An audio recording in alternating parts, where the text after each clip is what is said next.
بنگلہ دیش میں گزشتہ سال اگست میں طلبہ تحریک کے احتجاجی مظاہروں کے ذریعے وزیر اعظم شیخ حسینہ واجد کو اقتدار سے بے دخل کر دیا گیا تھا، جس کے بعد ڈاکٹر محمد یونس کی سربراہی میں عبوری حکومت قائم ہو گئی تھی۔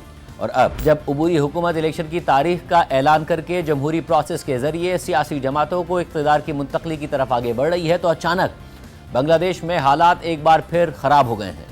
پرتشدد احتجاجی مظاہرے بھڑک اٹھے ہیں، توڑ پھوڑ اور جلاؤ گھیراؤ شروع ہو گیا ہے، عوام سڑکوں پر آ گئے ہیں اور ملک میں ایک دفعہ پھر افراتفری کی صورتحال پیدا ہو گئی ہے، مگر عبوری حکومت اسے اقتدار کی منتقلی کے عمل کو سبوتاژ کرنے کی سازش قرار دے رہی ہے اور حالات کی خرابی کے پیچھے بھارتی ہاتھ ہونے کے اشارے دیے جا رہے ہیں۔ بنگلہ دیش میں حالیہ پرتشدد مظاہرے شیخ حسینہ واجد کو اقتدار سے بے دخل کرنے والی طلبہ تحریک کا حصہ رہنے والے یوتھ لیڈر عثمان ہادی کے قتل کے تناظر میں بھڑک اٹھے ہیں۔ بنگلہ دیشی مظاہرین بھارت کو اس قتل سے جوڑ رہے ہیں۔ شیخ حسینہ واجد اور بھارت مخالف 32 سالہ ایکٹیوسٹ عثمان ہادی انقلاب مانچا نامی طلبہ تنظیم کے رہنما تھے اور انہیں بنگلہ دیش میں بھارت کے اثر و رسوخ اور مداخلت کا سخت ناقد سمجھا جاتا تھا۔ 11 دسمبر کو بنگلہ دیش کی عبوری حکومت نے ملک میں الیکشن کی تاریخ کا اعلان کیا تھا، جس کے مطابق 12 فروری 2026 کو بنگلہ دیش میں پارلیمانی الیکشن ہونے ہیں اور عثمان ہادی بھی الیکشن میں حصہ لینے کا ارادہ ظاہر کر رہے تھے، مگر اگلے ہی دن ان پر ڈھاکہ میں قاتلانہ حملہ کر دیا گیا۔ 12 دسمبر کو عثمان ہادی پر ڈھاکہ میں نامعلوم حملہ آوروں نے فائرنگ کر دی۔ ایک گولی ان کے سر پر لگی، جس سے وہ شدید زخمی ہو گئے۔ 3 دن تک انہیں ڈھاکہ کے اسپتال میں ہی زیر علاج رکھا گیا، مگر پھر انہیں سنگاپور منتقل کر دیا گیا۔ مگر کل یعنی جمعرات کو جب یہ خبر سامنے آئی کہ عثمان ہادی زخموں کی تاب نہ لاتے ہوئے اسپتال میں دم توڑ گئے ہیں، تو بنگلہ دیش میں عوام مزید مشتعل ہو گئے۔ ان کا غم و غصہ مزید بھڑک گیا۔ بھارت اور شیخ حسینہ واجد کے خلاف نفرت کا اظہار کیا گیا۔ عثمان ہادی کے قاتلوں کو انصاف کے کٹہرے میں لانے کا مطالبہ کیا گیا۔ پہلے دارالحکومت ڈھاکہ میں حالات خراب ہوئے اور پھر پرتشدد مظاہرے ڈھاکہ سے باہر بھی پھیل گئے۔ ہزاروں مظاہرین نے ڈھاکہ کی اہم عمارتوں اور دفاتر کا رخ کیا، وہاں توڑ پھوڑ شروع کر دی۔ بنگلہ دیش کے 2 بڑے اخبارات ڈیلی اسٹار اور پرتھم آلو کے دفاتر کو آگ لگا دی گئی اور دونوں اخبارات کا اسٹاف دفاتر کے اندر ہی محصور ہو گیا، تاہم بعد میں اسٹاف کو ریسکیو کر لیا گیا، جبکہ ڈھاکہ میں ہی ایک ثقافتی عمارت کو بھی نشانہ بنایا گیا۔ شیخ مجیب الرحمان کے گھر کو ایک بار پھر آگ لگا دی گئی اور عوامی لیگ کے دفاتر کو بھی نشانہ بنایا گیا۔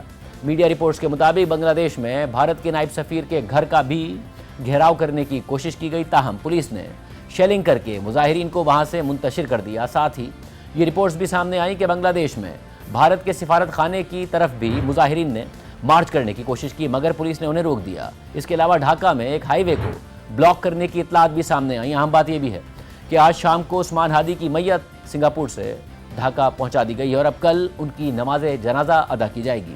بنگلہ دیش کی عبوری حکومت نے کل یوم سوگ کا بھی اعلان کر رکھا ہے۔ عثمان ہادی کے حامی ان کے قتل کو بھارت یا شیخ حسینہ واجد کی عوامی لیگ سے کیوں جوڑ رہے ہیں، اس حوالے سے بھی معلومات سامنے آ رہی ہیں۔ BBC کے مطابق 32 سالہ عثمان ہادی انقلاب مانچا نامی طلبہ تنظیم کا حصہ تھے اور بھارت کے ناقدین میں شمار ہوتے تھے۔ عثمان ہادی نے اعلان کر رکھا تھا کہ انہیں عوامی لیگ کے حامیوں کی جانب سے دھمکیاں مل رہی تھیں اور انہوں نے اس بارے میں سوشل میڈیا پر بھی لکھا تھا۔ سوشل میڈیا پر ایک پوسٹ میں انہوں نے یہ بھی لکھا تھا کہ انہیں کم از کم 30 مقامی اور غیر ملکی فون نمبر سے دھمکیاں ملی ہیں، جن میں ان کے گھر کو نظر آتش کرنے سمیت ان کی والدہ، بہن اور اہلیہ کو ریپ کرنے تک کی دھمکیاں دی جا رہی ہیں۔ بنگلہ دیش میں عام انتخابات کی تاریخ کے اعلان کے فوراً بعد ہی عثمان ہادی پر ہونے والے حملے نے بہت سے سوالات کو بھی جنم دے دیا ہے۔ عثمان ہادی نے گزشتہ سال شیخ حسینہ واجد کی حکومت کے خلاف مظاہروں کے دوران شہرت حاصل کی تھی۔ اس دوران انہوں نے عوامی لیگ کو شدید تنقید کا نشانہ بنایا تھا اور شیخ مجیب الرحمان کے تاریخی گھر پر ہونے والے مظاہروں میں بھی وہ شریک ہوئے تھے۔ بنگلہ دیشی حکام نے عثمان ہادی کے قتل کے کیس میں کئی افراد کو گرفتار کرنے کا دعویٰ بھی کر دیا ہے، جبکہ 2 مشتبہ افراد کی تصاویر بھی جاری کر دی ہیں اور ان کی تلاش میں مدد دینے والوں کو 50 لاکھ ٹکا کا انعام دینے کا اعلان کر دیا ہے۔ جبکہ بنگلہ دیشی مظاہرین یہ الزام بھی لگا رہے ہیں کہ عثمان ہادی پر فائرنگ کرنے والے حملہ آور بھارت سے آئے تھے اور بھارت ہی فرار ہو گئے ہیں، اور خود بنگلہ دیشی حکام بھی اسی رخ پر تفتیش کر رہے ہیں۔ بنگلہ دیشی اخبار پرتھم آلو کے مطابق بنگلہ دیشی حکام بھارت پر زور دے رہے ہیں کہ عثمان ہادی کے قتل میں ملوث افراد کی حوالگی یا گرفتاری میں تعاون کیا جائے۔ عثمان ہادی پر فائرنگ کے بعد بنگلہ دیش میں بھارتی ہائی کمشنر کو بنگلہ دیشی دفتر خارجہ میں طلب کیا گیا تھا اور مطالبہ کیا گیا تھا کہ اگر عثمان ہادی پر حملہ کرنے والے افراد بھارت میں داخل ہو جائیں تو انہیں گرفتار کر کے واپس بھیجا جائے۔ وزارت خارجہ نے اپنی پریس ریلیز میں بتایا کہ عثمان ہادی پر فائرنگ میں ملوث ملزمان کو بھارت فرار ہونے سے روکنے کے لیے بھارت سے تعاون طلب کیا گیا ہے اور یہ بھی کہا گیا ہے کہ کہ اگر ملزمان پہلے ہی بھارتی حدود میں داخل ہو چکے ہیں تو انہیں فوراً گرفتار کر کے بنگلہ دیش کے حوالے کیا جائے۔ بنگلہ دیشی اخبار کے مطابق بھارتی ہائی کمشنر کو ایک مرتبہ پھر دفتر خارجہ بلایا گیا اور انہیں سابق وزیر اعظم شیخ حسینہ واجد کی جانب سے مسلسل دیے جانے والے اشتعال انگیز بیانات پر بھی عبوری حکومت کے تحفظات سے آگاہ کیا گیا اور بتایا گیا کہ مفرور شیخ حسینہ واجد کو بھارت میں اشتعال انگیز بیانات دینے کی اجازت دی جا رہی ہے، جن کے ذریعے وہ اپنے حامیوں کو آنے والے انتخابات کو سبوتاژ کرنے کے لیے دہشت گردانہ سرگرمیوں پر اکسا رہی ہیں۔ کالعدم عوامی لیگ کے مفرور رہنما اور کارکن بھارت سے بنگلہ دیش کے آئندہ انتخابات کو ناکام بنانے کے لیے مختلف دہشت گردانہ سرگرمیوں کی منصوبہ بندی کر رہے ہیں۔ بنگلہ دیش نے بھارت سے مطالبہ کیا ہے کہ ان دہشت گردوں کو گرفتار کر کے بنگلہ دیش واپس بھیجا جائے۔ اس احتجاج پر بھارتی ہائی کمشنر نے جواب دیا کہ بھارت بنگلہ دیش میں پرامن انتخابات کا خواہاں ہے اور اس سلسلے میں مکمل تعاون کے لیے تیار ہے۔ یہ صورتحال اس لحاظ سے بھی اہم ہے کیونکہ گزشتہ سال شیخ حسینہ واجد کے اقتدار کا خاتمہ ہوا تو وہ بھارت فرار ہو گئی تھیں اور اب بھی وہیں مقیم ہیں، اور اس وقت سے بھارت اور بنگلہ دیش کے تعلقات شدید کشیدہ ہیں۔ بنگلہ دیش کی عبوری حکومت بھارت سے کئی بار مطالبہ کر چکی ہے کہ شیخ حسینہ واجد کو بنگلہ دیش کے حوالے کیا جائے۔ گزشتہ مہینے جب بنگلہ دیش کے ایک ٹریبیونل کی جانب سے طلبہ تحریک کو کچلنے کے لیے انسانیت کے خلاف جرائم پر شیخ حسینہ واجد کو سزائے موت سنائی گئی تھی تو تب بھی عبوری حکومت نے باضابطہ طور پر بھارت سے کہا تھا کہ شیخ حسینہ واجد کو بنگلہ دیش کے حوالے کیا جائے، مگر بھارت کی جانب سے اس کا جواب نہیں دیا گیا۔ کل جب طلبہ تحریک کے رہنما عثمان ہادی کی موت کی تصدیق ہوئی تو بنگلہ دیش کی عبوری حکومت کے سربراہ ڈاکٹر محمد یونس نے عوام سے خطاب کیا اور کہا کہ عثمان ہادی کی موت قوم کے لیے ناقابل تلافی نقصان ہے۔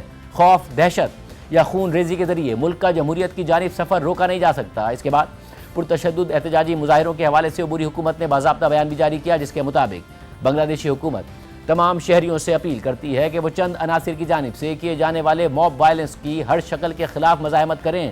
ہم تشدد، دھمکیوں، جلاؤ گھیراؤ اور املاک کی تباہی کے تمام اقدامات کی سخت مذمت کرتے ہیں۔ یہ ہماری قومی تاریخ کا ایک نہایت نازک وقت ہے کہ جب ہم ایک تاریخی جمہوری منتقلی کی طرف بڑھ رہے ہیں۔ ہم نہ تو یہ اجازت دے سکتے ہیں اور نہ ہی دیں گے کہ اس عمل کو وہ چند افراد ڈیریل کر دیں جو انتشار پھیلاتے ہیں اور امن پسند نہیں ہیں۔ آنے والے انتخابات اور ریفرینڈم محض سیاسی سرگرمیاں نہیں ہیں، بلکہ یہ ایک سنجیدہ قومی کمٹمنٹ ہے اور یہ وعدہ اس خواب سے جدا نہیں ہے کہ جس کے لیے شہید عثمان ہادی نے جان دی ہے۔ ان کی قربانی اور یاد کو عزت دینا تحمل، ذمہ داری اور نفرت کو مسترد کرنے کے عزم کا تقاضا کرتا ہے۔ عبوری حکومت کے بیان کے مطابق ڈیلی اسٹار اور دیگر اخبارات جن کے دفاتر جلائے گئے ان کے صحافیوں سے یہ کہنا چاہتے ہیں کہ ہم آپ کے ساتھ کھڑے ہیں۔ آپ نے جس خوف اور تشدد کا سامنا کیا اس پر ہمیں گہرا افسوس ہے۔ قوم نے آپ کی جرأت اور برداشت کو دیکھا ہے۔ صحافیوں پر حملے خود سچ پر حملہ ہیں۔ ہم آپ سے مکمل انصاف کا وعدہ کرتے ہیں۔ ساتھ ہی ہم ایک ہندو شخص کے ہجوم کے ہاتھوں قتل کی شدید مذمت کرتے ہیں۔ نئے بنگلہ دیش میں اس طرح کے تشدد کی کوئی جگہ نہیں ہے۔ اس گھناؤنے جرم کے مرتکب افراد کو نہیں بخشا جائے گا۔ اس نازک گھڑی میں ہم ہر شہری سے اپیل کرتے ہیں کہ وہ تشدد، اشتعال انگیزی اور نفرت کو مسترد کر دیں اور اس کے خلاف مزاحمت کر کے شہید عثمان ہادی کو خراج عقیدت پیش کریں۔ اس کے علاوہ عبوری حکومت کے ثقافت کے مشیر مصطفیٰ سرور نے ڈھاکہ میں نظر آتش کی گئی بنگلہ دیشی ثقافتی عمارت کا دورہ کیا اور میڈیا کو بتایا کہ نقصان کا اندازہ لگا کر تمام مرمتی کام مکمل کر کے ادارے کو جلد بحال کرنے کے لیے ہر طرح کا تعاون کیا جائے گا۔ ایک صحافی کے سوال کے جواب میں انہوں نے کہا کہ یہ یقیناً انتخابات کو سبوتاژ کرنے کی سازش ہے۔ آج ہمیں شہید عثمان ہادی پر بات کرنی تھی، آج ہمیں غم زدہ ہونا تھا، مگر موضوع کس نے بدلا؟ اخبارات کے دفاتر اور اداروں پر حملہ کس نے کیا؟ جنہوں نے یہ کیا وہ بنگلہ دیش میں ڈیموکریٹک ٹرانزیشن نہیں چاہتے۔